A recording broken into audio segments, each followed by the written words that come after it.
Welcome to all my dear students in YouTube channel of Vande Bharat Defense Academy. This is Vivek Misra before you. आज आपका NDA का paper हो चुका है maths का, और ये काफ़ी अच्छा पेपर है, मॉडरेट पेपर है, एवरेज पेपर है, और ये बड़ा उम्मीद करता हूँ मैं कि आपने इस पेपर को बड़ा अच्छा किया होगा, क्योंकि क्वेश्चन का लेवल काफ़ी मॉडरेट है। इजी टू मॉडरेट के बीच में पूरा पेपर आपका फ्लैक्चुएट कर रहा है। मुश्किल से पेपर में 10 से 15 क्वेश्चन ही डिफ़िकल्ट है, बाकी तो सभी के सभी क्वेश्चन इजी टू मॉडरेट के बीच में।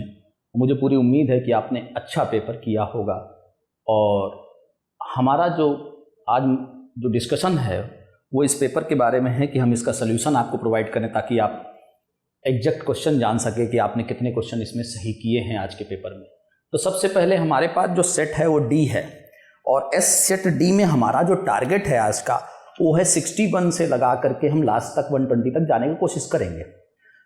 मैक्सिमम क्वेश्चंस हम कवर कर देंगे आपके, उसमें से कैलकुलस है, कुछ प्रोबेबिलिटी के सवाल हैं, कुछ फिर अगली जो सीरीज आएगी उसमें वो कल आपको अवेलेबल हो जाएगी, जिसमें 1 to 60 तक के क्वेश्चंस हम कवर करेंगे, और फिर आप फाइनल आपको पता चल जाएगा कि आपके कितने नंबर आप क्वेश्चंस अगर सही हैं। अगर आप 50 प्लस हैं, 50 प्लस कितना भी हो सकता है, 60 70 कितने भी क्वेश्चंस आपने किए हों, तो आप मान के चलिए कि मैथ्स में परफॉर्मेंस आपका अच्छा है, वो आप मैच कर लीजिएगा। सबसे पहले हम लोग स्टार्ट करते हैं आज का सेशन।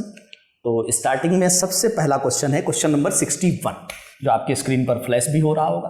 क्वेश्चन नंबर 61 देखिए क्या है। एफ एक्स फंक्शन एक गिवन है 3x² - 5x + p, और कहा गया f0 f1 इन दोनों का हैज अपोजिट साइन, इन दोनों का अगर चिन्ह अपोजिट है तो p का मान क्या होगा।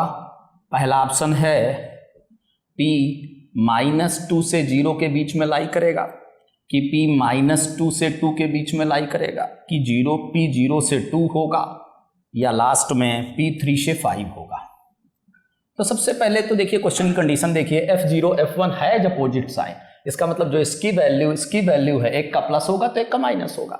f0 कैसे निकलेगा, यहाँ 0 पुट कर दीजिए आप सीधा सीधा, f0 का मान p होगा। ऐसे 1 पुट कर दीजिए तो f1 निकल आएगा आपका आसानी से, यहाँ पे 1 रख दीजिए। 3 - 5 + 2, तो आप देखेंगे -2 + p, या कहें तो p - 2 यहाँ से। और कहा गया इन दोनों का जो साइन है, चिन्ह है, वो अपोजिट है, एक प्लस तो एक माइनस, यानी दोनों का मल्टीप्लाई जो होगा वो नेगेटिव ही होगा, क्योंकि आप जानते हैं एक प्लस एक माइनस होगा, हमें नहीं पता कौन सा, ये प्लस है कि ये प्लस है, ये प्लस तो ये माइनस, या ये प्लस तो ये माइनस, यानी कि दोनों का जो मल्टीप्लिकेशन होगा वो नेगेटिव ही होगा। तो इन दोनों का गुणनफल जो होगा p -2 should be less than 0। अब आगे तो आप समझते हैं कैसे इसको सॉल्व किया जाता है। आसानी से यहाँ से p का मान 0 मिलेगा, यहाँ से p का मान 2 मिलेगा, ये बना दीजिए। बहुत आसान है बेबी कर्व बनाना। निगेटिव चाहिए तो निगेटिव कहाँ से कहाँ तक होगा, यहाँ से यहाँ तक होगा, ये आपका फाइनल आंसर हो जाएगा। तो ये बड़ा आसान सा सवाल था। अपोजिट साइन का क्या मतलब है वो समझिए। अपोजिट साइन का मतलब एक प्लस तो एक माइनस, इसका सीधा सा मतलब है दोनों का मल्टीप्लाई नेगेटिव होना चाहिए। तो दोनों का मल्टीप्लाई नेगेटिव हमने कर दिया और सॉल्व कर दिया। Option number C will be correct. अब इसके बाद आगे बढ़ें, क्वेश्चन नंबर हम बात करेंगे। अगला क्वेश्चन जो हमारा है वो क्वेश्चन नंबर 62 है। थोड़ा सा इस क्वेश्चन को हम कह सकते हैं कि मॉडरेट क्वेश्चन है, बहुत डिफिकल्ट नहीं है, लेकिन क्वेश्चन पूछने का तरीका थोड़ा सा अलग है। क्वेश्चन नंबर 62 में आप देखें जरा, e की पावर थीटा फाई लिखा है, और आपसे बराबर c दिया है +4 थीटा फाई ऐसे करके, और कहा जा रहा है कि फाई डी थीटा की वैल्यू क्या होगी। क्वेश्चन में और इंफॉर्मेशन ये दी हुई है कि ये जो फाई है वो थीटा का ही फलन है, क्या है वो मालूम नहीं है, लेकिन इतना इंफॉर्मेशन है कि जो फाई है वो थीटा का ही, मतलब साइन थीटा कॉस थीटा कुछ भी हो सकता है, लेकिन फाई थीटा के का ही फलन है। एक ऑप्शन ये है, एक ऑप्शन माइनस इतना है आपका, एक ऑप्शन आपका इस तरह का है, एक ऑप्शन आपका ये है। तो सबसे पहले तो ये जो फंक्शन दिया हुआ है इसको दोनों तरफ थीटा के सापेक्ष डिफरेंशिएट कर दीजिए। इसका डिफरेंशिएशन क्या होगा, e की पावर थीटा फाई, और थीटा फाई का अलग से गुणनफल का रूल लगेगा। थीटा को छोड़ा फाई का डिफरेंशिएशन ये होगा, प्लस फाई को छोड़ा थीटा का तो 1 होगा क्योंकि थीटा के सापेक्ष कर रहे हो। c का डिफरेंशिएशन कांस्टेंट है 0 होगा, 4 ठीक है। इसमें फिर गुणनफल का रूल लगेगा, theta d phi by d theta plus phi, ये आपका गुणनफल का रूल इसमें लगेगा। क्योंकि ये दो फंक्शन है तो दो फंक्शन में गुणनफल का रूल तो मल्टीप्लिकेशन रूल तो लगता ही लगता है। अब इसको कैंसिल मत कर दीजिएगा, कोई वेरिएबल कभी कांस्टेंट कैंसिल कर सकते हैं, वेरिएबल कभी नहीं। तो जरा ध्यान दीजिएगा, ये दोनों में कॉमन लिया जाएगा, इन दोनों इसको इधर ला के कॉमन लीजिए। तो phi by d theta plus phi ये कॉमन हुआ और ई की power theta phi minus 4 is equal to 0, इसको हमने पूरे में कॉमन ले लिया। अब आप जानते हैं ये जीरो या तो ये जीरो या तो ये जीरो, ये जीरो संभव है। अब ये जीरो संभव है तो इसको जीरो के बराबर कर दीजिए। तो phi d phi by d theta plus phi बराबर 0, ये तो आप जानते ही हैं, तो हम कर ही सकते हैं। तो फाई को उधर ले जाएं, जरा सॉल्व कर लें। D phi by d theta बराबर माइनस फाई। तो फाई ये क्या था, जरा ध्यान दीजिएगा, फाई डी फाई था, क्या था, फाई डी फाई, जरा ध्यान दीजिएगा, यहाँ पर phi d phi by d theta plus phi नहीं था, वो थीटा था, हम लोगों ने गड़बड़ लिख दिया। जरा इसको थीटा सही कर लीजिए, यहाँ पर ये थीटा है, सही कर लीजिए। अब देखिए ये डी थीटा उधर कर दीजिए, तो थीटा डी फाई बराबर माइनस फाई डी थीटा। अब तो आंसर पता चल ही गया, फाई डी थीटा की वैल्यू पूछी गई तो निगेटिव इधर कर दीजिए, तो माइनस थीटा डी फाई हमारा आंसर हो जाएगा। Option number B will be correct. बहुत आसान सवाल था, डिफरेंशिएशन है और वो भी किसके सापेक्ष करना है, थीटा के। एक्स होता तो एक्स के सापेक्ष करते दोनों तरफ का, बट डिफरेंशिएशन में यहाँ गुणनफल का रूल लगेगा, यहाँ इसका थोड़ा ध्यान दीजिएगा। बाकी तो ये आसान सा सवाल है, देखने में थोड़ा सा जरूर लग रहा था कि थोड़ा कॉम्प्लिकेटेड टाइप का लग रहा है। अब जरा देखिए, सबसे पहले अगले क्वेश्चन की तरफ जब आप बढ़ेंगे, अगले क्वेश्चन में सबसे पहले क्वेश्चन नंबर हम बात करेंगे 63 की। जरा इसको देखिए, ध्यान से देखिएगा। पी एक्स दिया है 4 ई की पावर 2x और आपसे कहा जा रहा है integration P x D x क्या होगा। ऑप्शंस कई हैं, आपकी स्क्रीन पर नजर आ रहे हैं, आपको नजर आ रहा होगा P x upon 1 plus 2 log 2, P x upon 2 1 plus log 2। P x का मतलब तो आप जानते हैं कि ये दिया हुआ है, पी एक्स का मान सीधा है तो यहाँ रख दीजिए 4 ई की पावर। अब कौन सा फार्मूला इसमें लगेगा, अगर आपने गलती की, आपने ई की पावर एक्स का इंटीग्रेशन ई की पावर एक्स होता है ये लगा दिया, तो ये तो गलत है। ये एक फार्मूला और भी होता है, ए की पावर एक्स, और ध्यान दीजिए यही वो फार्मूला है जो यूनिवर्सल बेस ई है, इसको आप ln भी लिख सकते हैं, प्लस सी। ये तो तभी लगेगा जब ई होता, यहां पर ई होता तो जरूर ये फार्मूला पहला लगता, लेकिन ये लगेगा कोई भी कांस्टेंट हो, कोई भी कांस्टेंट यहां हो, कुछ भी हो सकता है, ये ऑलवेज एप्लीकेबल है। ये ऑलवेज नहीं है, ये तभी लग सकता है जब ई होता, सिर्फ ई होता। तो ई तो नहीं, यहाँ 4 ई है, तो ये फार्मूला लगाना है। और x की जगह पर यहाँ 2x लिखा है, तो आप जानते हैं x का जो गुणांक होता है उसका भाग दिया जाता है हमेशा, आपको पता है इंटीग्रेशन में। और आपको ये भी पता है कि ये फार्मूला में लगाना है a की पावर x, तो 4 e की पावर 2x डिवाइडेड बाई आपको log a, ln में भी लिख सकते हैं, या log आपका a का मतलब 4e है, यहाँ बेस e होता है तो इसको ln भी लिखा जा सकता है, प्लस c। अब चाहें तो इसको थोड़ा सा सॉल्व कर लें, तो 1/2, इसको चाहें तो ये तो वही चीज़ है, px का मान ही है ये पूरा, तो इसको चाहे तो px भी लिखा जा सकता है। नीचे आए, इसको log में आप प्रॉपर्टी जानते हैं, log 4 plus log e, log e का मान 1 होता है और इसमें 2 का स्क्वायर लिख लेंगे तो 2 आगे आ जाएगा। तो फाइनल आंसर ये होगा 1/2 px। नीचे देखें, इस log 4 को क्या लिखा जा सकता है, 2 log 2 प्लस 1, log e का मान 1 होता है, इसको चाहे तो आप ln भी लिख सकते हैं। तो ऑप्शन अब आप मैच करा सकते हैं, ऑप्शन आपका मैच होगा, option number B will be correct. आप देख सकते हैं आपकी स्क्रीन पर ये ऑप्शन दिखाई दे रहा होगा। तो इंटीग्रेशन आसान है, लेकिन आपको करना क्या, अगर ये फार्मूला कहीं आप गलती से ना लगा दें, ये फार्मूला तभी लगता है जब ई हो, और ये फार्मूला ऑलवेज एप्लीकेबल है, बस यहाँ कांस्टेंट होना चाहिए, यूनिवर्सल फार्मूला है। इसको जरा ध्यान दीजिएगा, आसान सा क्वेश्चन है, इस कॉन्सेप्ट पर पहले भी एनडीए में सवाल आ चुके हैं। अब जरा आगे हम बढ़ें, 63 के बाद क्वेश्चन नंबर 64 की बात करें। इंटीग्रेशन का बिल्कुल बेसिक सा सवाल, सिंपल इंटीग्रेशन का, थोड़ा बहुत तो इतना आपको इंटीग्रेशन आता ही है कि tan³ x plus tan x का इंटीग्रेशन क्या होगा, लिमिट 0 to 45 दी हुई, ऑप्शन 1/4, 1/2, 1 and 2। थोड़ा सा टेक्नोमेट्री लगा ले हल्का सा, कोई सब्स्टिट्यूशन कोई कुछ नहीं लगना, सिंपल इंटीग्रेशन है। tan³ x को ऐसे लिख सकते हैं, tan x into tan square x, ये tan x तो अलग से लिखा रहेगा आपका। अब जरा ध्यान दीजिए, 0 से 45, tan स्क्वायर एक्स को लिखा जा सकता है sec square x minus 1 plus tan x।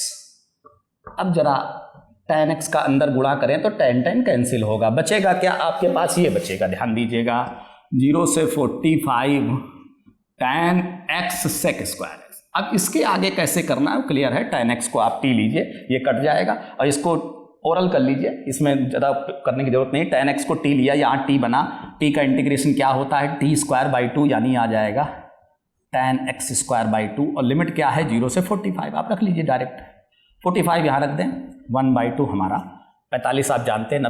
आप चाहे तो tan x को t लेके पूरा कर सकते हैं, लेकिन आप ओरली भी कर सकते हैं, tan x को जैसे t लेंगे कैंसिल आउट हो जाएगा। तो ये हमारा फाइनल आंसर हो जाएगा, option number B will be correct. आसान सा इंटीग्रेशन है, इतना ट्रिग्नोमेट्री tan क्यूब x का तो बहुत बार आपने ऐसे ब्रेक किया होगा, बड़ी आसानी से आप इसका इंटीग्रेशन कर सकते हैं। तो पेपर का लेवल उतना ज़्यादा नहीं है, जिसने भी ढंग से पढ़ाई की है या हमारी सीरीज को आपने फॉलो किया है तो उस सीरीज से भी आपको कई क्वेश्चंस में फायदा हुआ है।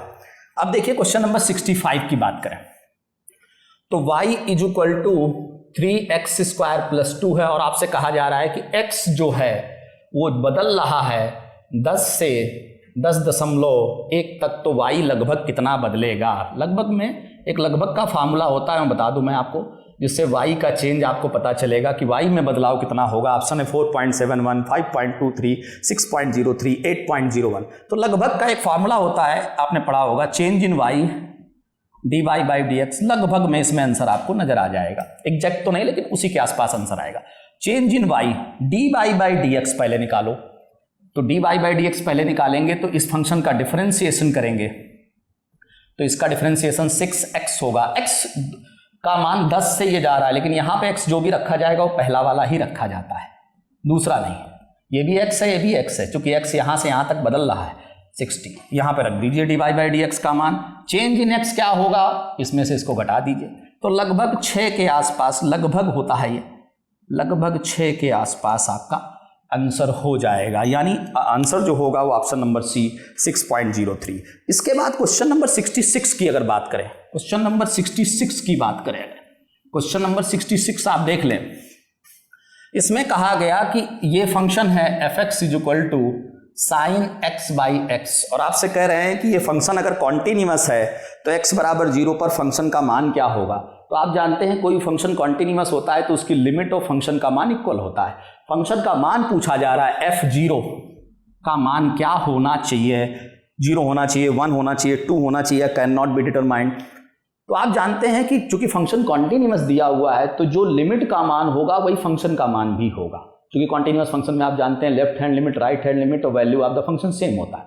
तो इस सवाल में बेसिकली फंक्शन का मान जरूर आपसे पूछा जा रहा है, लेकिन आप जानते हैं कॉन्टिन्यूअस फंक्शन में फंक्शन का मान और लिमिट दोनों हमेशा बराबर होते हैं। तो आप फंक्शन का मान निकालने के लिए लिमिट भी निकाल सकते हैं, चूंकि फंक्शन कॉन्टिन्यूअस है। अब इसका लिमिट निकालना है तो लिमिट तो बहुत आसान होगा, limit x tending to 0 fx, और ये सभी को पता है कि साइन x बाई एक्स की लिमिट क्या होती है, 1 होती है। इसीलिए भले ही हमने लिमिट को हल किया है लेकिन लिमिट तो फंक्शन के मान के बराबर होता है, इसीलिए फंक्शन का मान 1 हो जाएगा। अब ये जानते हैं कॉन्टिन्यूअस फंक्शन में एडवांटेज होता है कि लिमिट निकाल देंगे तो वही फंक्शन का मान भी हो जाएगा, और लिमिट इसका सबको याद भी होता है, साइन x बाई एक्स का लिमिट कितना होता है, इसीलिए इसका फाइनल आंसर होगा बी, इसको वैल्यू 1 होनी चाहिए फलन का मान। अब आते हैं 67 पर, क्वेश्चन नंबर 67 डिफरेंशियल इक्वेशन का बड़ा आसान क्वेश्चन, और जो सीरीज हमने चलाया आपको एनडीए एग्जाम से पहले जो सीरीज हमारी चल रही थी उसमें इस तरह क्वेश्चन हमने डिस्कस किया था आपके साथ कि कोई भी अवकल समीकरण दिया हुआ है डी वाई और ये वेरिएबल सेपरेबल का सवाल है, और ऐसा सवाल हम लोगों ने इस तरह का सवाल आपसे डिस्कस भी किया था। सबसे पहले पहला option y is equal to tan x plus c, ऐसे कई option y is equal to tan x plus c.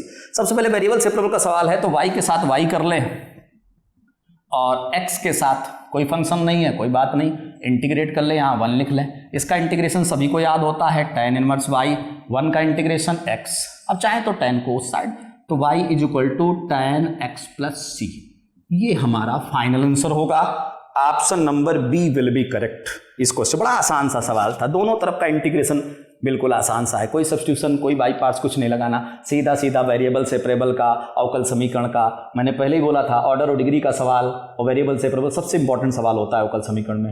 ये हमने आप पिछला वीडियो हमारा देखें उसमें आपको और वो सवाल आए भी हैं, उनको आसानी से आप कर भी सकते हैं। कोई इसमें कौन सा आसान सा इंटीग्रेशन लग रहा है? इतना इंटीग्रेशन तो आपने 11th-12th में ही सीखा हुआ है, कहीं कोचिंग नहीं भी की होगी तब भी आता है आपको। अब जरा देखिए क्वेश्चन नंबर 68 भी इंटीग्रेशन का सवाल है और आसान सा सवाल है। और हमने अगर आपने इस फार्मूले को हमने स्पेसिफाई आपको किया था, याद होना चाहिए, मैंने कहा था ये मोस्ट इंपॉर्टेंट फार्मूला है, कहीं ना कहीं यूज होता ही रहता है। तो अब देखिए e की पावर log x क्या होता है? x। ये तो पहले तो हमने बताया था, e की पावर log x सीधा ये x हो जाता है।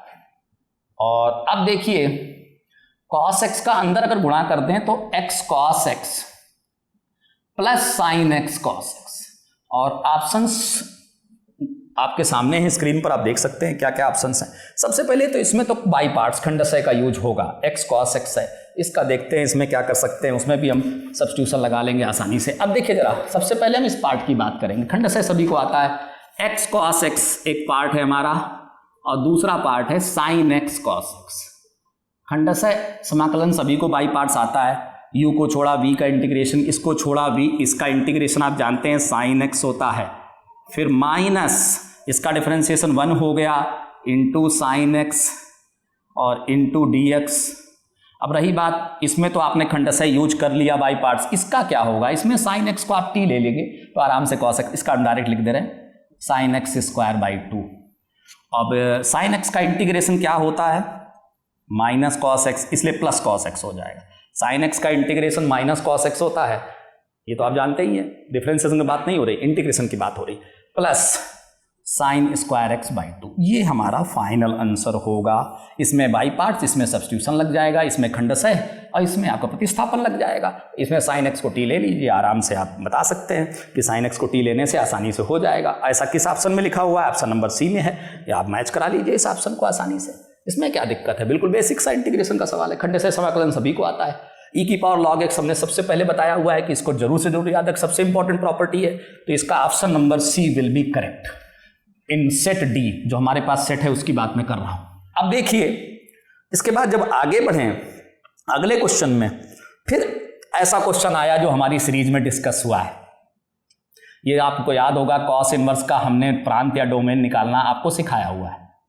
अब कहा गया इसमें डोमेन बताएं, -1 से 1 होगा, 1 से 3 होगा, 0 से 5 होगा, -2 से 1 होगा। बड़ा आसान सवाल है। डोमेन तो आप जानते हैं कॉस इनवर्स का क्या होता है। ये जो अंदर लिखा हुआ है ये कहाँ से कहाँ तक होना चाहिए? -1 से +1 तक होना चाहिए। तो कॉस इनवर्स के बारे में आप लोग जानते ही जानते हैं और पिछली सीरीज में हमने आपसे डिस्कस भी किया। अब इसको आगे हल करना बहुत आसान है, पूरे में 2 जोड़ दीजिए तो 2 ऐड कर दीजिए, तो यहाँ से 2 हट जाएगा, यहाँ 2 ऐड कर दीजिए, ये हो जाएगा 1। तो डोमेन कहाँ से कहाँ तक आ गई आपकी? 1 से 3 तक आ गई डोमेन आपकी, और यही हमारा फाइनल आंसर होगा। और option number B will be correct. बड़ा आसान सा डोमेन का सवाल है और आपको पता है कि हमने ये डिस्कस किया हुआ है आपके साथ, किसी का भी गलत नहीं हुआ हुआ है सवाल, बिल्कुल आसान सा डोमेन का, बिल्कुल इजी सा सवाल। अगले सवाल की तरफ बढ़ें तो क्षेत्रफल का सवाल है। उसमें कहा गया कि 2 कर्व दिए, उनके बीच का क्षेत्रफल क्या होगा? एक कर्व जो है वो पैराबोला है, परवलय, और दूसरा है सरल रेखा स्ट्रेट लाइन। तो इसका ग्राफ बनाते हैं, देखते हैं क्षेत्रफल कैसे निकलता है, क्या क्षेत्रफल का तरीका होगा, क्षेत्रफल किस तरीके से इन 2 फंक्शन का निकलेगा। क्वेश्चन नंबर 70 की बात करें तो पहला फंक्शन है y² = 2x और दूसरा y = x। कहा गया इन दोनों के बीच का क्षेत्रफल बताएं। ऑप्शन है पहला 1/2, 1, 2/3, 2। क्षेत्रफल निकालने के लिए चूंकि 2 फंक्शंस दिए हुए हैं तो थोड़ा सा ये बना लें तो अच्छा रहेगा। ये पैराबोला सभी को याद है, x एक्सिस का पैराबोला है, परवलय है, और ये स्ट्रेट लाइन कहाँ से गुजरेगी? मूल बिंदु से गुजरेगी, ऐसी सरल रेखा होगी। ये क्षेत्रफल आपसे पूछा जा रहा है और इस क्षेत्रफल में साफ साफ देखिए पैराबोला, ये परवलय ऊपर है और सरल रेखा नीचे की तरफ है। बस ये पता चल जाए कि यहाँ से यहाँ तक इंटीग्रेशन हमें करना है, क्षेत्रफल निकालना है और घटाना, परवलय में से सरल रेखा को घटाना है तो ये क्षेत्रफल मिल जाएगा। तो सबसे पहले तो यहाँ से यहाँ तक जो लिमिट होगी वो क्या होगी? 0 से 2 होगी। कैसे पता किया आपने कि लिमिट 0 से 2 होगी? इससे y का मान उठा के इसमें रख दीजिए, y का मान जैसे ही रखोगे अपने आप पता चल जाएगा। y का मान इसमें x रख दीजिए, x का मान 2 निकलेगा और 0 भी निकलेगा, तो लिमिट पता चल जाएगी। अब ये पता चल गया कि कहाँ से कहाँ तक इंटीग्रेशन करना है हमको, 0 से 2 और y1 - y2 या y2 - y लिख सकते हैं। घटाया तो जाता ही है, जब एक फंक्शन ऊपर हो एक फंक्शन नीचे हो तो घटाया जाता है। ये y जो होगा वो परवलय का होगा, ये y जो होगा सरलरेखा का होगा, जो कि परवलय ऊपर की तरफ है। अगर बाई चांस आपसे गलती भी हो जाए तो एरिया नेगेटिव आएगा तो मॉड लगा लीजिएगा, लेकिन चलो कोई बात नहीं। आप y2 माइनस y इसमें जो लिखा जाएगा y, वो y परवलय का होगा, परवलय का y √2x होगा, और जो यहाँ का y होगा वो x के बराबर होगा। अब बाकी आगे इंटीग्रेशन करना है और एरिया क्षेत्रफल ने √2 का इंटीग्रेशन क्या होता है सभी को क्लियर होगा। √x का इंटीग्रेशन होता है x की पावर 3/2, ये √x का इंटीग्रेशन हो गया। और x का इंटीग्रेशन क्या होता है सभी को पता है, x²/2। और लिमिट कहाँ से कहाँ तक जाना है, 0 से 2। 2 रख दें, 2 रखेंगे 3/2 और ये 3/2, और यहाँ भी 2 रख दें तो ये आ जाएगा पूरा 2। 0 रखने से कोई फायदा नहीं, पूरा 0 हो जाएगा। अब इसको हल कर लें, ये और ये √2 का ये भी मतलब होता है कि पावर में आप 1/2 लिख लें, ऐसे भी लिखा जा सकता। अब पावर जोड़ लीजिए, पावर ऐड करोगे तो ये पूरा का पूरा पावर कितना होगा, 3/2 1/2 2 और 2 की पावर 2 कितना हुआ 4। तो ये आपका फाइनल 2 ऊपर की तरफ कर लीजिए, पूरा हल कर लीजिएगा, 2 ऊपर जाएगा तो 8/3 हो जाएगा। 3 लघुत्तम ले लें, 2/3 हमारा फाइनल आंसर होगा इस सवाल का। 2/3 हमारा फाइनल क्षेत्रफल आ जाएगा। Option number C will be correct. अब अगले क्वेश्चन की तरफ बढ़ते हैं। तो क्षेत्रफल का सवाल था, लेकिन बस ये लिमिट कैसे पता करते हैं अगर पता है तो बाकी घटाना तो है। 2 फंक्शन में आप ज़्यादातर क्वेश्चन 99% क्वेश्चन में आपको एक फंक्शन में से दूसरा फंक्शन माइनस करना पड़ता है हमेशा। बस इसमें प्रॉब्लम है लिमिट की कि कहाँ से कहाँ तक इंटीग्रेशन होगा।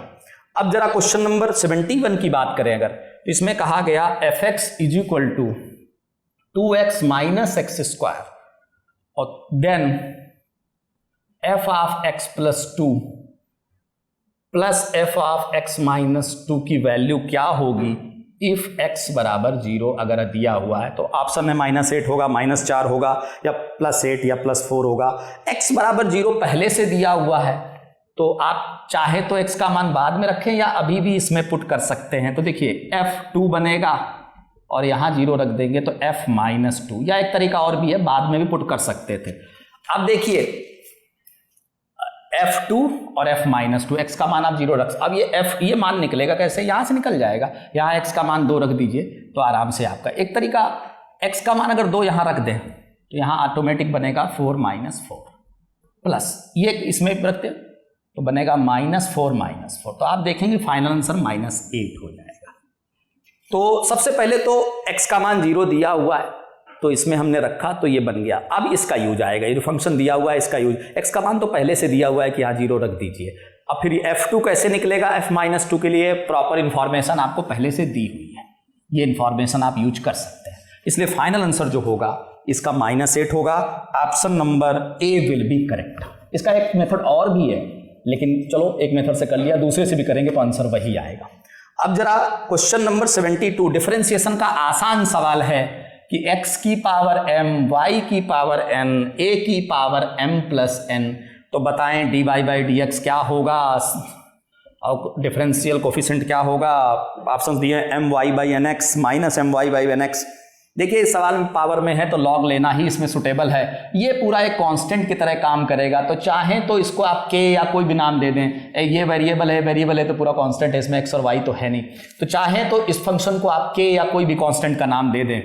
चूंकि आप अगर इसको k कुछ भी नाम दे दें और दोनों तरफ लॉग ले लें, m log x + n log y, और इधर log k हो जाएगा। ये इनटू है तो प्लस हो जाएगा, लॉग की प्रॉपर्टी सभी को पता है, पावर आगे आ जाएगा। अब डिफरेंशिएट कर दें अवकलन, इसका log x का डिफरेंशिएशन m/x, log y का डिफरेंशिएशन ये होगा, और चूंकि ये कांस्टेंट है तो डिफरेंशिएशन 0 हो जाएगा। बाकी अब कैलकुलेशन है आपका छोटा सा, इधर उधर कर ले तो dy/dx की वैल्यू आपकी मिलेगी, आप देखेंगे इतना होगा n/y dy/dx -m/x। बहुत ही बेसिक सा सवाल है, ऐसा तो हर बुक में आपको इस तरह का सवाल मिलेगा, चाहे आप बुक कोई भी लगाते हो। my/nx, -my/nx। Option number B will be correct. 72 question number का बड़ा डिफरेंशिएशन का आसान सा सवाल है। ये कांस्टेंट है, इसको k ले लीजिए, चूंकि बाद में डिफरेंशिएशन में उसको 0 ही होना है, इसलिए आप k ले सकते हैं। और दोनों लॉग लेना इसलिए जरूरी है कि लॉग लेने से डिफरेंशिएशन करना बहुत आसान, बिना लॉग लिए करेंगे तो बहुत लेंदी हो जाएगा, तो इसीलिए इसमें लॉग लीजिए, आसानी से इसको डिफरेंशिएट कर लीजिए। Option number B will be correct. तो आसान सा बेसिक सा डिफरेंशिएशन का सवाल है। अब जरा अगले क्वेश्चन की तरफ अगर बढ़ें तो क्वेश्चन नंबर 73 हमारा इंटीग्रेशन का बहुत ही बेसिक सा सवाल है। जब जिन बच्चों ने हमसे ऑफलाइन क्लास में पढ़ा है वो जानते हैं इस क्वेश्चन को हम डायरेक्ट भी बताते हैं या सब्स्टिट्यूशन से भी आप इस सवाल को कर सकते हैं। ऑप्शन आपके सामने है, तो चाहे तो इसका डायरेक्ट सोल्यूशन भी होता है या फिर आप सब्स्टिट्यूशन से करना चाहें तो यहाँ से x की पावर n कॉमन ले लें फिर t मान लें तो आ जाएगा। लेकिन इसका डायरेक्ट ही हम क्लास में बताते हैं कि इसका आंसर होता है 1/n log x की पावर n x की पावर n + 1। ये डायरेक्ट हम फार्मूला बच्चों को बताते हैं। इस पैटर्न में बहुत सवाल आते हैं, यहाँ n की जगह 6 हो जाएगा तो यहाँ भी 6, यहाँ भी 6, यहाँ भी 6 हो जाएगा। और log का मतलब ln भी आप लिख सकते हैं। और चाहें तो आप इस सवाल को पूरा सॉल्व करें। सॉल्व करने का तरीका हमने बता ही दिया है कि इसको x की पावर n + 1 को x की पावर n को कॉमन लीजिए और फिर t लेकर के आप आगे सब्स्टिट्यूशन लगा सकते हैं, पूरा सोल्यूशन वही आएगा। और या फिर आप ये डायरेक्ट याद रख सकें तो बहुत अच्छा रहेगा, डायरेक्ट वाला तरीका ज़्यादा अच्छा रहेगा आपके लिए हैं। अगर आप सॉल्व करना चाहें तो मैं एक लाइन में दिखाता हूँ किस तरह सॉल्व होगा। अगर सॉल्व करना चाहें x की पावर यहाँ dx लिख लीजिए, x की पावर n कॉमन ले लीजिए तो यहाँ पावर हो जाएगा n + 1, x की पावर n यहाँ 1 और ये ऐसा बनेगा। अब इसमें से इसको आप t लेंगे, इसके t लेने से आपको अब फायदा होगा, ये वाला पोर्शन आपका कैंसिल होगा। इस पूरे को आप t ले लीजिए, इस पूरे को t लेकर के आगे बढ़िएगा, यही आंसर आपको मिलेगा। ऐसे पैटर्न में जितने भी सवाल आते हैं उनका सॉल्व करने का तरीका ये है। लेकिन आपको डायरेक्ट अगर पता है तो बहुत एडवांटेज है। हर क्लास में हमने बच्चों को ही बताया हुआ है फार्मूला, डायरेक्ट बच्चों को ही फार्मूला याद होता है ताकि टाइम बचे हमारा। चूँकि आप जानते हैं एनडीए में सॉल्व तो कर सकते हैं लेकिन अगर डायरेक्ट पता है तो बहुत अच्छा है, क्योंकि बड़ा यूनिक सा एक इंटीग्रेशन का क्वेश्चन है। आप चाहें तो पूरा सॉल्व करके भी देख सकते हैं, कि मर्जी है, सब्स्टिट्यूशन लगाएं पूरा फाइनल आंसर निकालें। अब देखिए 74 क्वेश्चन नंबर कहा गया कि मॉड का फलन है, इसका न्यूनतम मान क्या होगा। चूंकि मॉड लगा हुआ है तो एक कॉमन सेंस है कि न्यूनतम मान पूछा गया है, मिनिमम वैल्यू इस फंक्शन की क्या होगी। फंक्शन का मतलब y का मान, जब फलन का मान पूछा जाता है तो मतलब y का मान आपसे जानना चाह रहा है कि इस फंक्शन का न्यूनतम मान क्या होगा। किस x पर होगा ये नहीं पूछा, किस x पर नहीं, y का मान। और नेगेटिव तो संभव नहीं, चूंकि मॉड लगा है, मॉड का मान नेगेटिव नहीं हो सकता। इन्हीं तीन में हो सकता है न्यूनतम। इसका ग्राफ सभी को ऐसे पता है, मॉड x - 1 का ग्राफ ये होता है। कहाँ पे मुड़ता है, x = 1 पे, x = 1 पे ये ग्राफ मुड़ता है। और यहाँ आप देखिए ये न्यूनतम है, बाकी तो आगे वो मान बढ़ता जा रहा है, इधर भी बढ़ता जा रहा है। यहाँ पे न्यूनतम होगा, किस x पर न्यूनतम होगा, x = 1 पे। और कितना होगा, x = 1 यहाँ रख दें अगर, तो ऑटोमेटिक आपको y का मान 0 और यही न्यूनतम मान होगा। इसके लिए कोई आपको डिफरेंशिएशन, मॉड के फंक्शन में वैसे भी डिफरेंशिएशन का कॉन्सेप्ट नहीं लगता है, ये नॉन डिफरेंशिएबल फंक्शन है। इसीलिए इसका ग्राफ बनाए, या कुछ लोगों को डायरेक्ट भी पता होता है कि कहाँ पे मिनिमम मान होता है, लेकिन आप ग्राफ बना लें तो बिल्कुल क्लियर हो जाएगा कि क्यों हमने कहा कि इसका न्यूनतम मान 0 आएगा। किस x पर पूछता तो आंसर फिर ये होता, लेकिन x का मान नहीं पूछा उसने, फंक्शन का मान। फंक्शन का मान का मतलब होता है y का मान पूछा है, तो y का मान 1 नहीं होगा, y का मान तो 0 होगा, x का मान 1 जरूर होगा। x = 1 पे ये फंक्शन न्यूनतम होगा और कितना होगा, मिनिमम 0 होगा। ग्राफ से बिल्कुल क्लियर कट है कि इसका मिनिमम वैल्यू जो होगी वो 0 होगी। अगर बाई चांस क्वेश्चन थोड़ा घुमा देता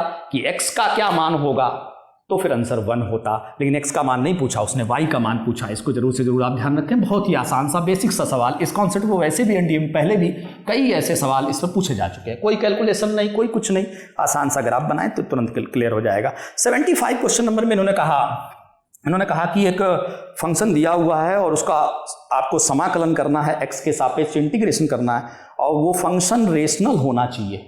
वो फंक्शन आपका रेशनल होना चाहिए, उसके लिए फिर k का मान क्या होगा। पूरा क्वेश्चन आपकी स्क्रीन पर होगा। इंटीग्रेशन इस फंक्शन का करना है 3x², और कंडीशन ये है कि इंटीग्रेशन करने के बाद जो भी फंक्शन मिले वो रेशनल होना चाहिए। रेशनल फंक्शंस x के टर्म्स में होते हैं, जितने भी रेशनल फंक्शंस होते हैं। log x का फंक्शन अलग होता है, उसको लॉगरिथमिक बोलते हैं। एक्सपोनेंशियल फंक्शन e⁻x का फंक्शन होता है। ट्रिग्नोमेट्रिक फंक्शन sin x का function, cos x, tan x।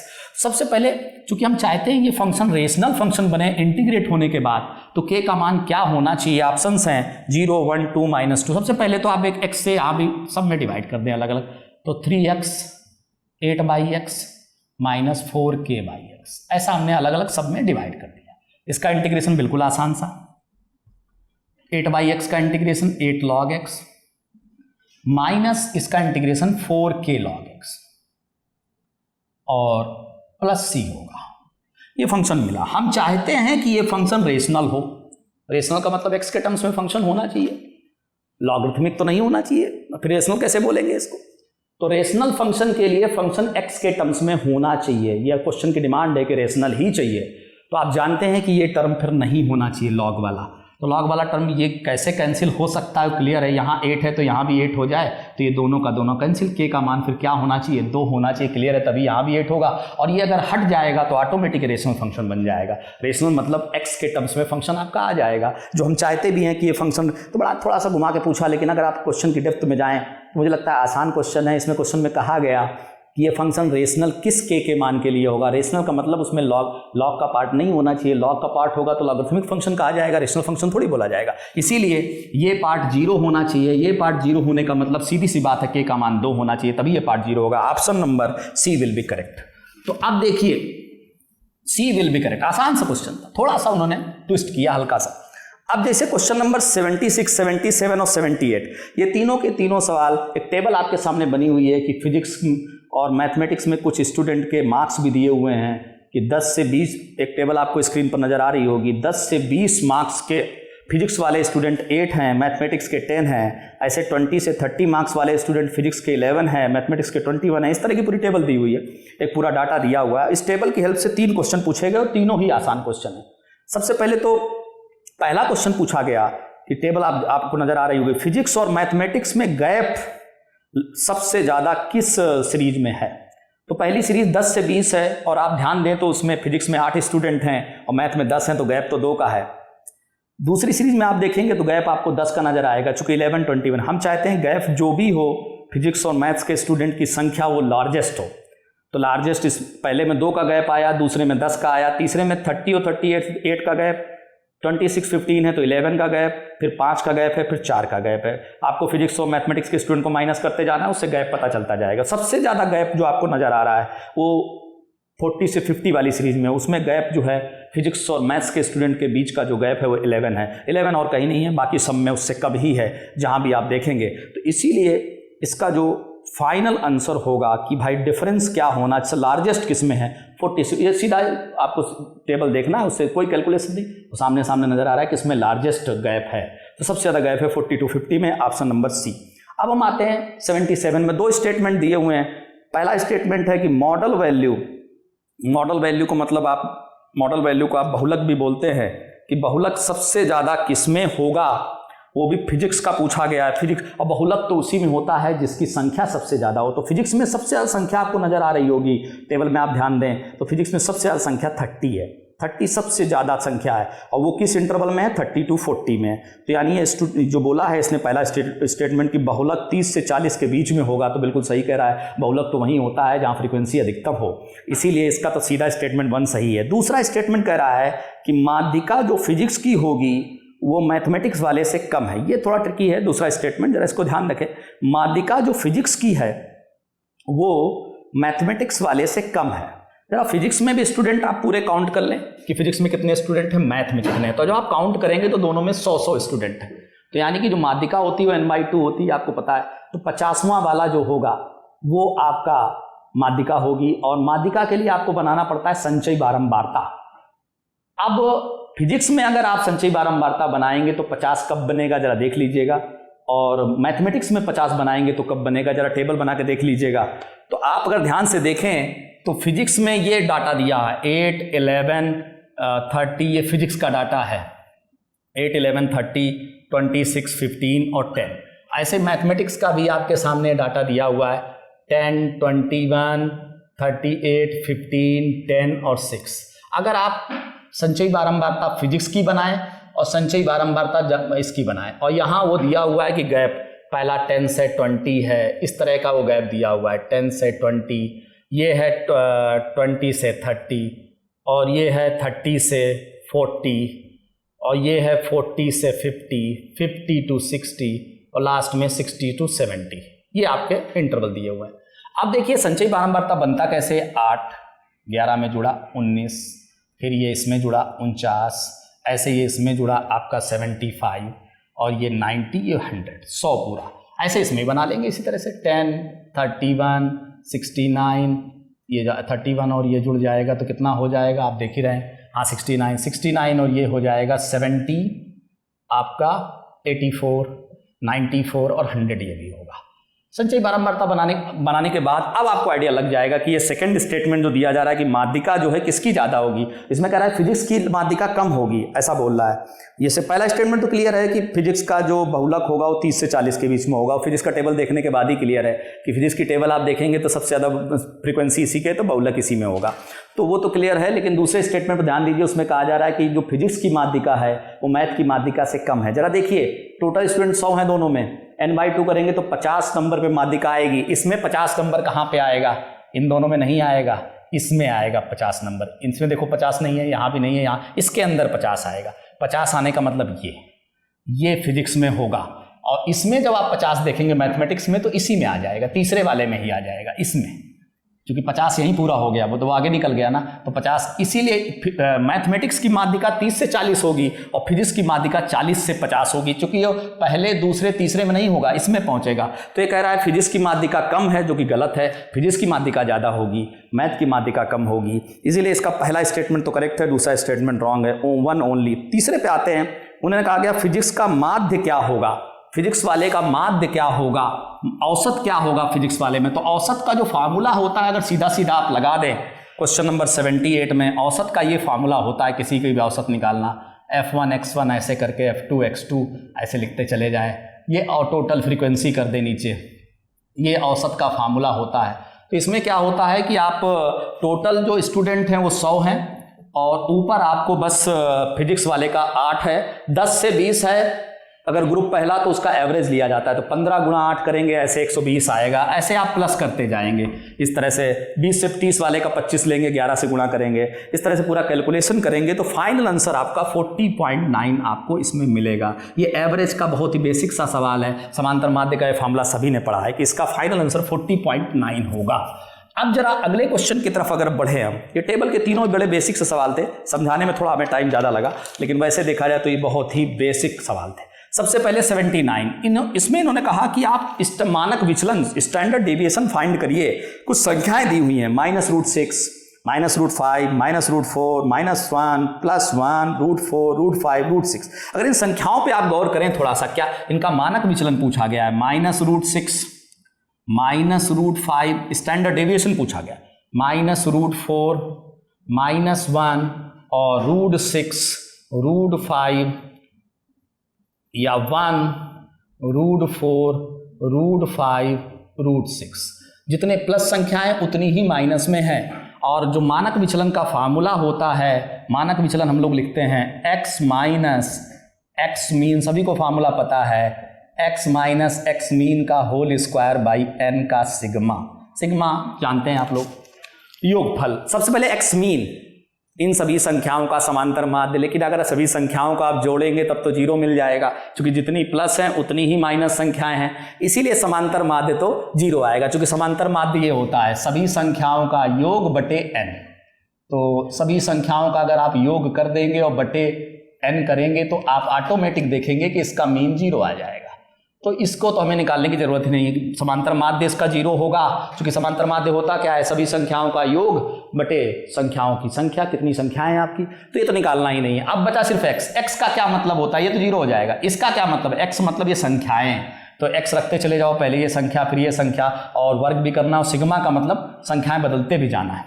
सबसे पहली संख्या देखो क्या है, ये हो जाएगी 6, वर्ग भी करना है, और दूसरी संख्या 5, 4, 1, ऐसे इसमें भी सेम टू सेम आएगा, 1, 4, 5, 6 बटे जितनी संख्याएं हों। ये टोटल संख्याएं 8 है, तो 8 से आप डिवाइड कर दीजिए। अब इसको ऐड कर दीजिए, 6, 5, 11, 15 और 6, 5, 15, 16, 16, 16, 32। तो 32/8, 4, यानी फाइनल आंसर आपका क्या होगा, वो क्लियर है, 2 होगा। ये आपका मानक विचलन होगा, क्योंकि 32/8 क्या होता है, 4, 4 का वर्गमूल 2। ये संख्याएं चूंकि ऐसी दी हुई हैं, बड़ा एडवांटेज है इसमें, जितनी प्लस उतनी ही माइनस, तो x मीन जो होता है वो 0 हो जाए। बस x लेना है, x मतलब है संख्याएं लेनी है, सिर्फ संख्याएं लेते जाइए, वर्क करते जाइए, जोड़ दीजिए। फाइनल आंसर इसका 2 होगा। और आपके स्क्रीन पर ऑप्शंस हैं, तो उसमें 2 किस नंबर पे लिखा हुआ है? Option number B will be correct. ये आपका क्वेश्चन नंबर 79 मानक विचलन का बिल्कुल बेसिक फार्मूला सभी को याद होता है कि मानक विचलन का क्या फार्मूला होता है, उसी फार्मूले पर बेस ये सवाल था। सांख्यिकी का बड़ा आसान सा सवाल।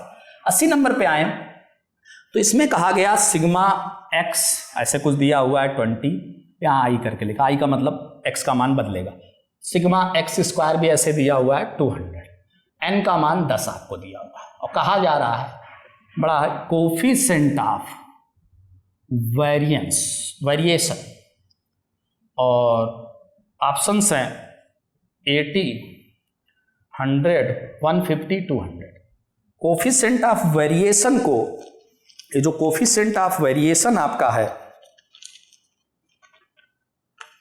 क्वेश्चन नंबर 80 हम लोग कर रहे हैं, क्वेश्चन नंबर 80। हाँ, कोफिशिएंट ऑफ वेरिएशन को विचरण गुणांक हिंदी में कहा जाता है, और इसका फार्मूला, विचरण गुणांक का क्या फार्मूला होता है कोफिशिएंट ऑफ वेरिएशन का?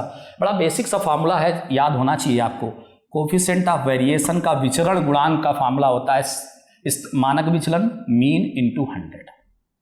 अब ये भी नहीं मालूम, ये भी नहीं मालूम, पहले तो मीन माध्य कैसे निकलता है? सभी संख्याओं का योग बटे n, सभी संख्याओं का योग 20 है बटे 10, तो माध्य तो मिल गया, ये तो मिल गया 2। अब मानक विचलन का क्या फार्मूला होता है? एक फार्मूला आपने पढ़ा होगा मानक विचलन का, sigma x square by n minus sigma x by n का होल स्क्वायर। ये फार्मूला आपने पढ़ा होगा मानक विचलन का। मानक विचलन के 2 फार्मूले बड़े इंपॉर्टेंट होते हैं, एक जो पिछला हमने बताया था, एक ये। अब ये फार्मूला सिग्मा एक्स स्क्वायर का मान कितना दिया हुआ है? 20, और बटे 20 बटे आपका कितना हुआ? सिग्मा एक्स स्क्वायर का मान आपको कितना दिया हुआ है? सिग्मा एक्स स्क्वायर का मान 200 है, सिग्मा एक्स स्क्वायर का मान आपका 200 है। तो यहां रखेंगे जब आप 200 बटा 10, और यहां सिग्मा एक्स का मान कितना है? 20 बटा 10 का होल स्क्वायर, पूरा हल करें तो आपको फाइनल जो मिलेगा ये मिलेगा आपको 20, और यहां से मिल जाएगा आपको 4, 16 यानी 4, तो ये 4 फाइनल, इसका 4, तो मानक विचलन 4, ये 2, ये 100, तो यानी 200, ये हमारा फाइनल।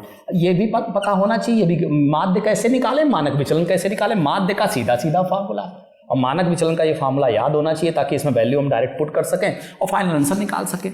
और बेसिक सा इसीलिए कहा जाता है स्टैट्स के फार्मूले जरूर याद हों, तो मुझे लगता है स्टैट्स में ज़्यादातर क्वेश्चन इजी ही आते हैं, सब सीधा सीधा फार्मूले पे रखना है। थोड़ी बहुत वैल्यू कैलकुलेशन हल्का सा रहेगा, इतना ज़्यादा भी नहीं रहेगा, थोड़ा बहुत ही कैलकुलेशन आपको करना पड़ेगा। अब देखिए सांख्यिकी के इस सवाल के बाद जो पूछा गया कि विचरण गुणांक कोफिशिएंट ऑफ वेरिएशन हमारा क्या होगा, option number D will be correct. अब देखिए जब आगे बढ़े आप 80 नंबर क्वेश्चन के बाद, हमने स्टार्ट किया था 61 से, कई कैलकुलस के सवाल थे, इंटीग्रेशन के बड़े आसान आसान सवाल, सांख्यिकी के भी काफ़ी आसान सवाल मिले हमें। अब हमें क्वेश्चन नंबर, कुछ प्रोबेबिलिटी के सवाल देख लेते हैं। 81 नंबर पे कहा गया, प्रायिकता का सवाल है कि फरवरी महीना है लीप ईयर, लीप ईयर होता है 366 दिन का, और लीप ईयर में फरवरी कितने की होती है वो सभी को पता है, 29 की होती है फरवरी, 29 डेज की।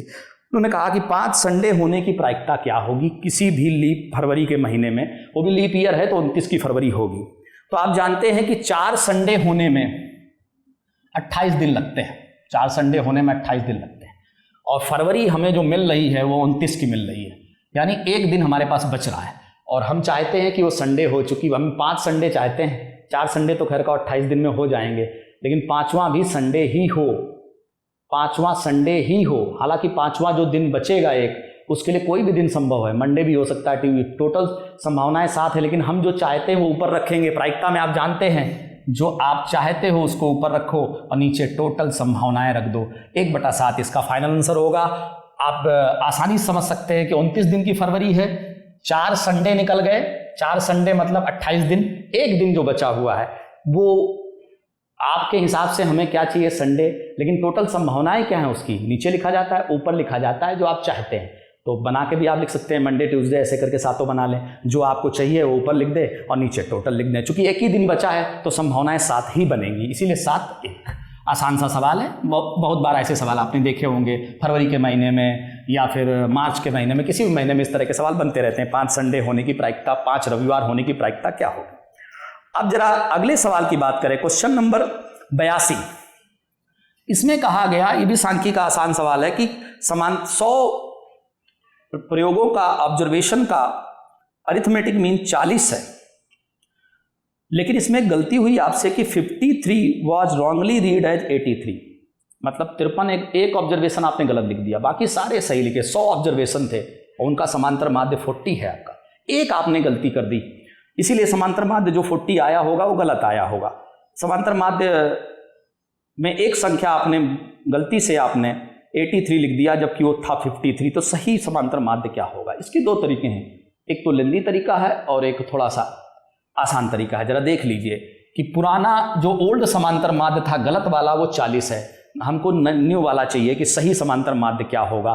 तो सही समांतर माध्य जो करेक्ट वाला होगा वो होगा आपका x रॉन्ग वाला समांतर माध्य इनटू ऑब्जर्वेशन कितने हैं माइनस करेक्ट निकालना है तो आपको n इंटू रॉन्ग वाला मीन लिखना पड़ेगा। यहां पे जो रॉन्ग मीन रहा होगा, गलत वाला जो समांतर माध्य रहा होगा, माइनस जो आपने गलत लिखा और जो आपने सही लिखा बटे 100। आपको याद है 53 की जगह पर आपने 83 लिख दिया, 83 तो आपने गलती से लिख दिया था, 83 तो आपने गलती से लिख दिया था, सही तो उसका 53 ही था। तो ध्यान दीजिए, अगर ये डायरेक्ट फार्मूला पता है आपको तो आप थोड़ा कैलकुलेशन से बच जाएंगे। ये करेक्ट है, ये रॉन्ग है, ये ऑब्जर्वेशन है, और ये 83 वो है जो आपने गलत लिखा था, गलत वाले को माइनस से और सही वाले को प्लस से लिख दीजिए। एन क्या है? ऑब्जर्वेशन, कितने ऑब्जर्वेशन है आपके। अगर ये डायरेक्ट फार्मूला आपको पता है तो जो लंबा वाला एक तरीका भी होता है कि पहले हमने करेक्ट निकाला फिर उसमें थोड़ा सा टाइम ज़्यादा जाएगा। ये डायरेक्ट फार्मूला कई बच्चों को पता होता है, नहीं पता तो इसको नोट डाउन कर लीजिए ताकि ऐसा क्वेश्चन कभी भी किसी अपकमिंग एग्जाम में पहले बार फिर आए, अगर किसी एयरफोर्स के एग्जाम में अगला अपकमिंग एग्जाम है तो आपका क्वेश्चन कभी गलत ना हो। गलत तो वैसे भी नहीं होगा, आप में प्रॉपर मेथड से भी जाएंगे लेकिन समय ज़्यादा लग जाएगा। जरा देखिए एन का मान कितना है 100 और इनकरेक्ट कितना था, एक मीन 40, ये 83 और ये 53 और बटे 100, ये इनकरेक्ट वाला है जो एक गलत हुआ था आपसे। 4000 माइनस इसमें कितना आएगा आप जरा देख लीजिएगा, 30 आएगा, ये आपका 30 होगा बटे 100। अब ये कितना होगा 3970/100, तो आप देखेंगे 39.7 इसका ये करेक्ट मीन होगा। करेक्ट मीन जो पूछा गया था 39.7 इसका फाइनल आंसर होगा। अगर आपको डायरेक्ट फार्मूला पता है तो ठीक है, नहीं पता तो लेंदी मेथड भी है जिससे आप कर सकते हैं, जो आपने बेसिक बुक में किया होगा। लेकिन ये फार्मूला पता है तो डायरेक्ट ऐसे क्वेश्चन चूंकि आते रहते हैं, डायरेक्ट फार्मूला आपको याद होना चाहिए। अब अगला क्वेश्चन है प्रायिकता से, क्वेश्चन नंबर 83 की जहां तक बात है, ये क्वेश्चन, इसका ऑप्शन नंबर बी करेक्ट है आपका। अब प्रायिकता में आए तो अगले क्वेश्चन में जहां तक प्रायिकता की बात है, क्वेश्चन नंबर 83 की बात है। क्वेश्चन नंबर 83 में दिया हुआ है कि हस्बैंड और वाइफ हैं और दोनों एक वैकेंसी के लिए दोनों ने अप्लाई किया। हस्बैंड के सिलेक्ट होने का चांस 1/7 है और वाइफ के उस वैकेंसी में सिलेक्ट होने का चांस 1/5 है। और ये क्वेश्चन में पूछा गया कि बताइए प्रायिकता 11/35 11/35 कब होगी इन चार ऑप्शन। पहले ऑप्शन में बोला गया कि कम से कम एक सिलेक्ट हो, दूसरे ऑप्शन में केवल एक सिलेक्ट हो, तीसरे ऑप्शन में कोई भी किसी का भी चयन ना हो और लास्ट ऑप्शन में दोनों के दोनों सिलेक्ट हो जाए। तो चूंकि प्रायिकता पहले से दी हुई कि प्रायिकता 11/35 होनी चाहिए, तो पहले ऑप्शन में देखिए इन्होंने कहा कि कम, अब ये ऑप्शन देखना पड़ेगा कि किस ऑप्शन में 11/35 आएगा। तो पहले ऑप्शन में कहा गया कम से कम एक का चयन हो। कम से कम एक का चयन का मतलब होता है किसी एक का चयन हो जाए या दोनों का चयन हो जाए। और ऐसे सवाल को हल करने का तरीका ये होगा कि हस्बैंड का चयन हो तो वाइफ का ना हो, या हस्बैंड का हो ना हो तो वाइफ का, या दोनों का हो जाए। ये पहला ऑप्शन हम चेक कर रहे हैं कि इसमें 11/35, चूंकि प्रायिकता दी हुई है कि 11/35 प्रायिकता किस ऑप्शन में संभव है। तो पहला ऑप्शन है कि कोई भी एक सिलेक्ट हो जाए, at least one of them is selected. इसमें अगर पहला गड़बड़ होता है तो फिर सेकंड और थर्ड को हम बड़ी आसानी से चेक कर लेंगे। जरा चेक कर लेते हैं। कोई भी एक सिलेक्ट हो, कोई भी एक का मतलब होता है एटलीस्ट वन ऑफ देम, कम से कम एक। कम से कम एक का मतलब कोई एक भी सिलेक्ट हो सकता है, दोनों भी चयन हो सकता है। तो हस्बैंड की जो प्रायिकता है 1/7 है और वाइफ के ना सिलेक्ट होने की प्रायिकता यहां से निकाल लीजिए, 4/5 हो जाएगी। हस्बैंड के ना सिलेक्ट होने की प्रायिकता 6/7 और वाइफ के सिलेक्ट होने की प्रायिकता इतनी, दोनों सिलेक्ट हो जाएंगे। अगर इसमें हमारा 11/35 मिल गया तो फिर अगला ऑप्शन हम चेक नहीं करेंगे। तो 4 चूंकि प्रायिकता हमें 11/35 चाहिए, तो वाकई इसमें आपने सॉल्व किया तो 11/35 आ गया। तो आसानी से आप ऑप्शन नंबर ए को टिक कर सकते हैं। अगर बाई चांस इसमें 11/35 ना आता तो सेकंड वाला तो और आसान था चेक करना कि कोई एक का चयन हो जाए। कोई एक का मतलब हस्बैंड सिलेक्ट हो तो वाइफ सिलेक्ट ना हो, या वाइफ सिलेक्ट हो तो उसमें 2 ही केस बनता है। इसमें तो खैर का 3 केस बन गया है। इसको एक तरीका और भी होता है इसका कि कोई भी सिलेक्ट ना करके 1 में घटा लें तो और भी थोड़ा टाइम बच जाता है, लेकिन ये प्रॉपर मेथड एकदम लगा लीजिए, आसान सा है, कोई कैलकुलेशन नहीं है। एटलीस्ट 1 ऑफ देम का मतलब होता है कि कोई एक सिलेक्ट हो या दोनों सिलेक्ट हो। एटलीस्ट का मतलब आप समझिए कम से कम, क्योंकि पहले ही ऑप्शन में हमें 11/35 मिल गया, इसलिए हमें अब आगे कोई ऑप्शन देखने की जरूरत ही नहीं है। और बड़ा बेसिक सा सवाल है, केसेस बनाना तो बहुत आसानी से आपने सीखा हुआ है, किस तरह से केस बनाते हैं। हस्बैंड और वाइफ के सिलेक्शन वाले क्वेश्चंस आपने, या 3 स्टूडेंट वाले क्वेश्चंस इस तरह के बहुत किए होंगे आपने। अब जरा क्वेश्चन नंबर हम आते हैं 84 पर। क्वेश्चन नंबर 84 हमारा ये है कि हमारे पास 15 गोल्ड की मुद्रिकाएं हैं, गोल्ड कॉइन्स हैं हमारे पास 15 में से 6 जो है वो जाली हैं, खराब हैं, खोटे हैं, सिक्के खराब हो चुके हैं। तो 6 खराब है तो सही सिक्के हमारे पास 9 होंगे। और एक आदमी ने उनमें से 4 सिक्कों का चयन किया, 4 सिक्के उसमें से उसने निकाल लिया। अब कहा जा रहा है कि बताइए क्या प्रायिकता होगी कि चारों के चारों सिक्के खोटे निकलें। तो आप एक ध्यान दीजिए, 15 कॉइन हैं हमारे पास, 15 सिक्के हैं, इसमें से आपके जो 6 हैं वो खोटे सिक्के हैं, खोटे काउंटर प्रिंट हैं, और तो हमारे 9 जो होंगे वो गुड होंगे, अच्छे सिक्के होंगे। 6 अगर खोटे सिक्के हैं तो 9 गुड होंगे। आपसे कहा जा रहा है कि इसमें से 4 सिक्के उसमें से निकाले एक आदमी ने, तो क्या प्रायिकता होगी कि चारों के चारों खराब निकल जाएं, खोटे निकल जाएं। तो पहले बात तो चूंकि एक से ज़्यादा चीज़ें निकाली जाती हैं तो आप जानते हैं हमेशा कॉम्बिनेशन का इस्तेमाल होता है, संचय का इस्तेमाल प्रायिकता में होता है अगर एक से ज़्यादा चीज़ें निकाल ली जाएँ। तो यहाँ तो 4-4 चीज़ें, 4-4 सिक्के आपने निकाले हैं और चारों के चारों आप चाहते हैं कि खोटे हों। तो सबसे पहले नीचे तो टोटल लिखा जाता है, टोटल 15 में से 4। ऊपर कंडीशन के हिसाब से, कंडीशन ये है कि हम चाहते हैं कि चारों के चारों खोटे सिक्के हों, तो 64। ऊपर क्या लिखना है, ध्यान दीजिए, नीचे तो टोटल ही लिखा जाता है, ऊपर क्वेश्चन जो डिमांड करेगा। क्वेश्चन क्या डिमांड कर रहा है, हम चाहते हैं कि चारों के चारों सिक्के खोटे हों। चारों के चारों खोटे हों तो भाई खोटे सिक्के तो टोटल कितने उपलब्ध हैं, 6, तो 6 में से ही तो चयन होगा उन चारों का। अब बाकी आगे सॉल्व करना है आपको, इसका बेसिक तरीका आपको आना चाहिए। हम जल्दी वाला मेथड बता देते हैं कैसे इसको सॉल्व करते हैं। 6, 5, 4, 3 और नीचे वाले में लिख दीजिए 15, 14, 13, 12। अब बेसिक सा है, आप सॉल्व कर लीजिए इसको। 6 2 जा 12, 2 2 जा 4 और 3 5 जा 15, 5 5 भी कैंसिल हो गया, 2 से हमारा ये भी, तो 1/91। 13 7 जा 13, 13 में 7 का मल्टीप्लाई कर लीजिए, तो ये final answer 1/91, option number A will be correct. Calculation देख लीजिएगा, आसान सा सवाल है। कॉम्बिनेशन का इस्तेमाल आप जानते हैं प्रोबेबिलिटी में कब करना होता है, चयन के सवालों में, और आसानी से चयन कर रहे हैं। कितने में से कर रहे हैं, 15 में से 4 का, तो नीचे टोटल, और ऊपर तो आप जानते हैं कि प्रोबेबिलिटी का सवाल है तो ऊपर फेवरेबल रहता है, जो क्वेश्चन डिमांड करता है ऊपर लिखना होता है। आपको आसानी से इस सवाल को हम हल कर सकते हैं कॉम्बिनेशन की हेल्प से। प्रायिकता के सवाल में कॉम्बिनेशन का कब इस्तेमाल होता है आपको क्लियर होना चाहिए, बिल्कुल ही आसान सा सवाल है। अब जरा आगे वाले में आते हैं, क्वेश्चन नंबर 85 की बात करें तो ये भी आसान सा सवाल है, चयन का ही सवाल है, प्रायिकता का ही सवाल है। प्रायिकता में कॉम्बिनेशन का थोड़ा हल्का सा यूज हुआ है कि एक कमेटी है 3 लोगों की, और टोटल जो लोग हैं 2 बॉयज हैं और 2 गर्ल्स हैं। टोटल लोग हमारे पास हैं इतने 4 लोग हैं, और इसमें से कमेटी बनानी है 3 लोगों की, और हम चाहते हैं कि उस कमेटी में 2 बॉय हों और 1 गर्ल हो।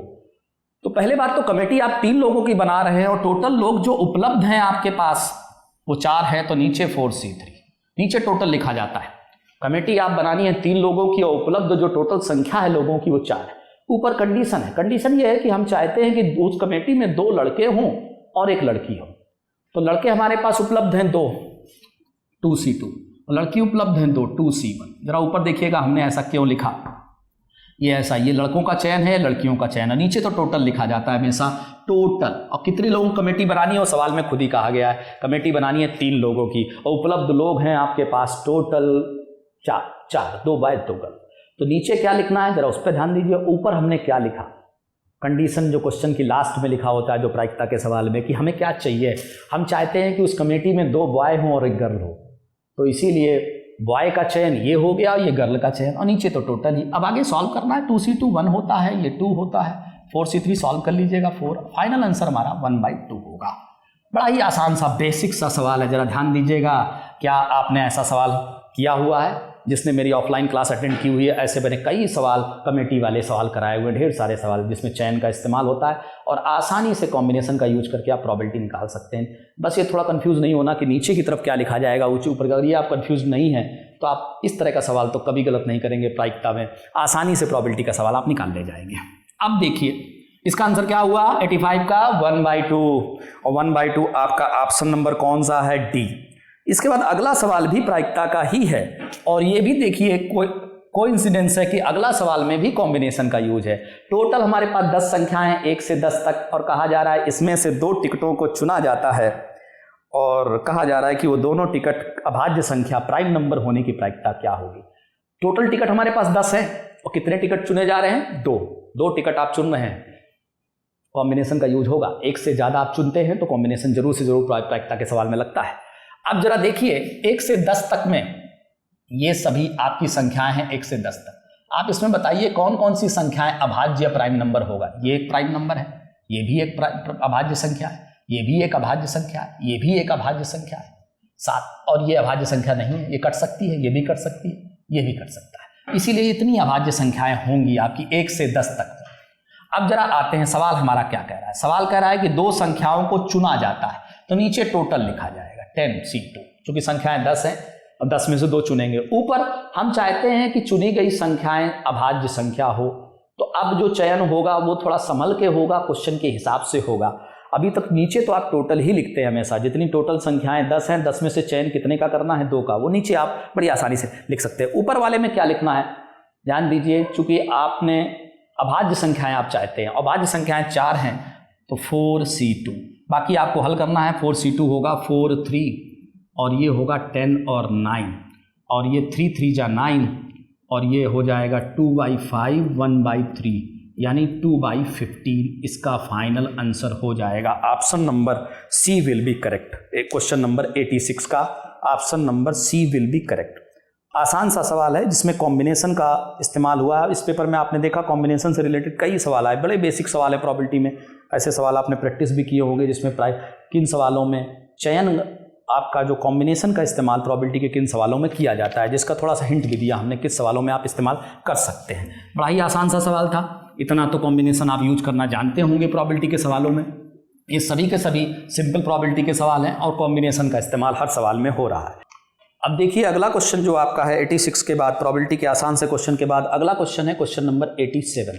ये स्टैट्स का आसान सवाल है। इसमें कहा गया समासरण रेखाओं का समीकरण निकालिए। कुछ डाटा आपके सामने है, कोलकाता और मुंबई के कुछ डाटा हैं जिसमें प्राइसेस की बात की जा रही है। तो सबसे पहले एक्स मीन कोलकाता के बारे में 65, ऐसे मुंबई के बारे में कुछ डाटा आपको दिया हुआ है। इसका मानक विचलन स्टैंडर्ड डेविएशन दिया हुआ है 2.5 और मुंबई में दिया हुआ है आपका 3.5 और आर की वैल्यू कोफिशिएंट ऑफ कोरिलेशन भी आपको गिवन है 0.8 और कहा जा रहा है कि रिग्रेशन लाइन समासरण रेखा का समीकरण निकालें y ऑन x का। और आपकी स्क्रीन पर ऑप्शंस होंगे, पहला ऑप्शन नजर आ रहा होगा y = 0.175x - 5। बेसिक सा सवाल है, बस हल्का सा कैलकुलेशन है। सभी को याद है कि समासरण रेखाओं का या रिग्रेशन लाइन का क्या फार्मूला होता है। y ऑन x का, रिग्रेशन लाइन का, समासरण रेखाओं का समीकरण ऐसे लिखा जाता है y - y mean b/x x - x mean. सबसे पहले x मीन y मीन तो ऑलरेडी आपको गिवन है क्वेश्चन में, बस ये बचा स्लोप। स्लोप का फार्मूला सभी बच्चों को याद है, सभी को पता होता है। स्लोप का फार्मूला b/x r, y का मानक विचलन x का, r का मान 0.8 है, इसका मान 3.5 है, इसका 2.5 1.12, ये हमारा स्लोप आ जाएगा। अब इस स्लोप को यहां पुट कर दें तो बड़ा आसान सा सवाल आपका बन गया ये 1.12 x - 65। अब आप मल्टीप्लाई कर दें तो आसानी से आप देखेंगे कि ये 73.8 हो जाएगा और ये हो जाएगा आपका 1.12x - 5.8 और ये आपका फाइनल आंसर हो जाएगा। अब आंसर आप मैच कर लीजिए। ये फार्मूला सभी ने याद किया होगा, समासरण रेखाओं का क्या समीकरण होता है, इक्वेशन क्या होता है रिग्रेशन लाइन का, ये सभी बच्चों ने मेमोराइज किया हुआ है। फार्मूले तो आप याद करके एग्जाम में गए ही होंगे। अब देखिए आज की जो सीरीज थी वो हमारी स्टार्ट होती है 61 से 87 तक। अगली जो 2 सीरीज हैं वो कल तक आपको उपलब्ध हो जाएंगी और फिर सारे आंसर आप मैच करें और देखें आपका फाइनल इवेल्युएशन क्या है। फाइनल जो स्कोर है आपका 50+ है। अगर 50+ के ऊपर आपका जो भी स्कोर आता है 60 70 तो आप सेफ जोन में हैं, यानी आपने मैथमेटिक्स का पेपर काफ़ी अच्छा किया हुआ है और इससे आपके सेलेक्ट होने के पूरे चांसेज हैं। और अगली सीरीज में हम लोग मिलेंगे और कुछ और क्वेश्चंस जो बचे हुए क्वेश्चंस हैं, अगली 2 सीरीज में सारे क्वेश्चंस हम लोग कल तक आपके कवर कर देंगे और कल तक आप सारे ऑप्शंस मैच कर लीजिए और अपना स्कोर देखिए। अगर आप सेफ जोन में हैं तो फिर आपके लिए एसएसबी की कॉल आना तय है। और मेरी तरफ से आज का सेशन हम लोग ख़त्म करते हैं। कल हम लोग फिर से मिलेंगे अगले 2 सेशन के लिए। जय हिंद, जय भारत।